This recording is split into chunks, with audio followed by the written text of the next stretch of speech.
शक्तियों जागो, जग को जगाओ, भारत भूमि को स्वर्ग बनाओ। शक्तियों जागो, जग को जगाओ, भारत भूमि को स्वर्ग बनाओ।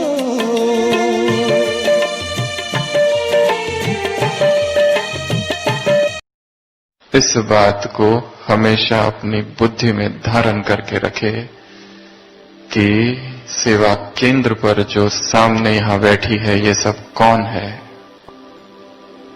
कौन है? सभी मंदिरों में जिनकी पूजा हो रही है वही है। शक्ति स्वरूपिना यही है। ये वही आत्माएं हैं जिन्होंने पवित्रता के व्रत को धारण किया है। क्या इनके त्याग के पीछे आगे संसार का कोई त्याग है? क्या इस जीवन को चुनना संसार का सबसे श्रेष्ठ जीवन नहीं? अपना वचन याद रखना, ऐसी अनटच्ड प्यूरिटी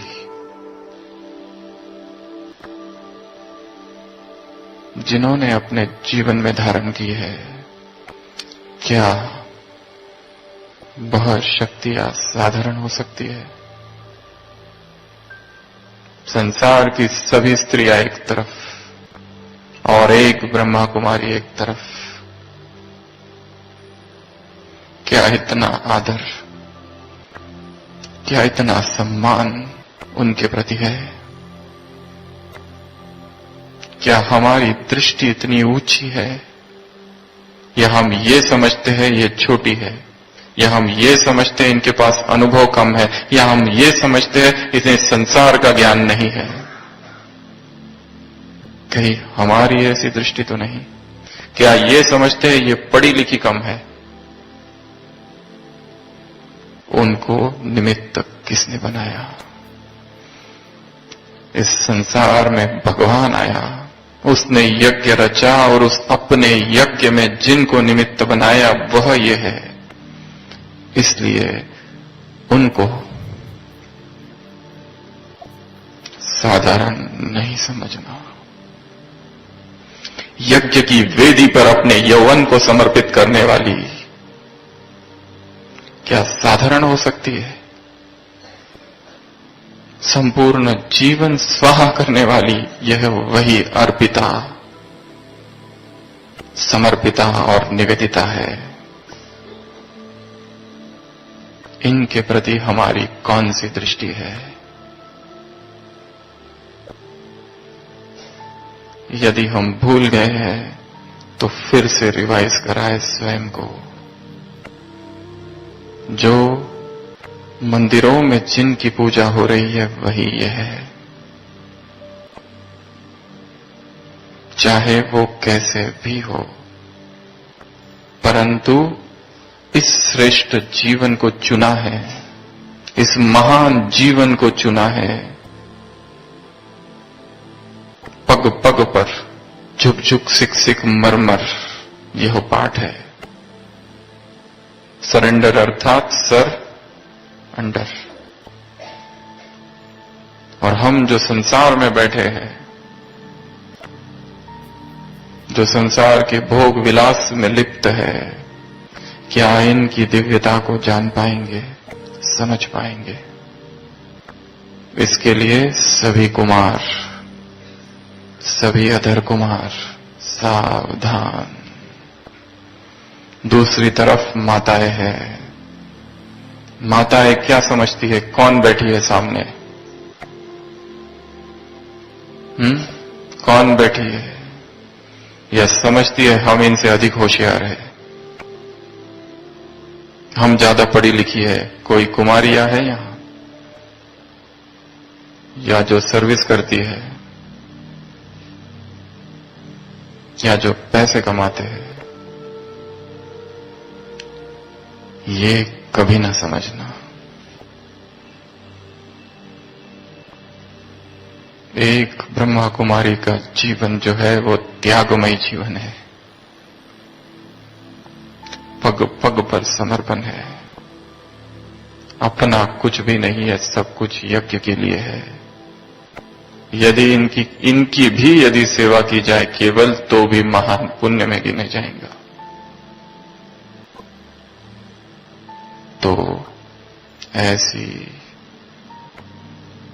इस यज्ञ की सभी बहनें, इस यज्ञ की सभी टीचर्स, इस संसार की सर्व महान आत्माएं हैं।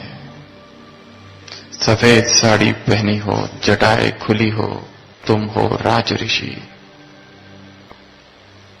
स्वामी विवेकानंद ने एक बार अपने एक प्रवचन में कहा था, विदेश में उनकी मृत्यु हुई 1902 में, बाबा आए 1936 में।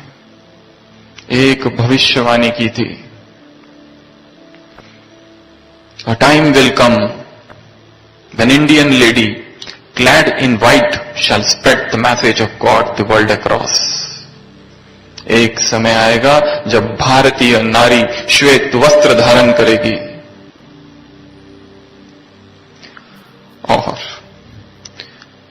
सारे विश्व में परमात्मा संदेश फैलाएगी।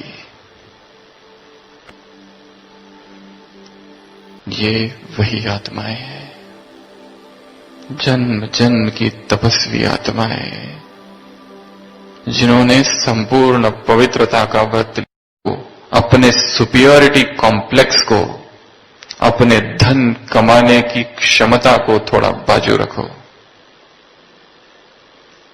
अगर चाहते तो जो यहां बैठे हैं संसार में, वो भी बहुत धन कमा सकते थे।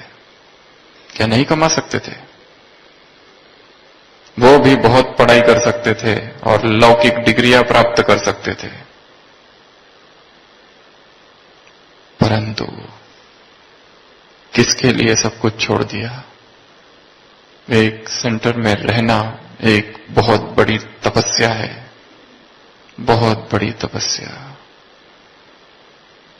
इसलिए ये संकल्प करो सभी कि आज से हमारे मुख से किसी भी बहन के विरुद्ध एक भी शब्द नहीं निकलेगा, एक भी टीका नहीं, एक भी टिप्पणी नहीं, और उनके प्रति संपूर्ण आज्ञाकारिता का भाव होगा। हमको ये लगता भी है कभी कभी ये स्वार्थी है, परंतु देखो उनको किस लिए वो कर रही है। सब स्वार्थ में भी विश्व कल्याण समाया हुआ है। क्या अपने लिए कर रही है? जो कुछ भी है सब कुछ इस यज्ञ अर्थ है। जो कुछ भी है एक ही आंतरिक अंतस में शुभ भावना है, बहुजन हिताय बहुजन सुखाय।